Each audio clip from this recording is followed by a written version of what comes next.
സ്വരാജിനെ സ്ഥാനാർത്ഥിയായി പ്രഖ്യാപിച്ചപ്പോൾ തന്നെ ഞാനൊരു ഫേസ്ബുക്ക് പോസ്റ്റ് ഇട്ടിരുന്നു. ഏറ്റവും യോഗ്യനായ, ഏറ്റവും അർഹനായ ഒരു പ്രതിയോഗിയെ തന്നെയാണ് എതിർകക്ഷികൾക്ക് ലഭിച്ചിരിക്കുന്നത് എന്നത്.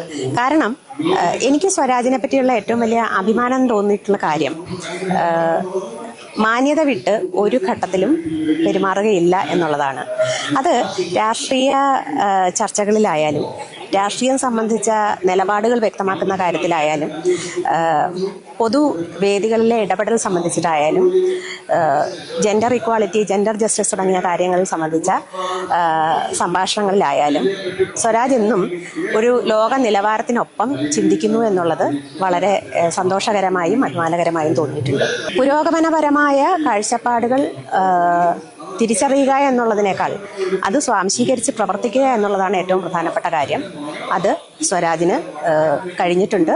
അതുകൊണ്ട് തന്നെ ഒരു നിയമസഭയിൽ അങ്ങേയറ്റം അനിവാര്യമായൊരു സാന്നിധ്യമാണ് സ്വരാജിൻ്റെതെന്ന് ഞാൻ വിശ്വസിക്കുന്നു.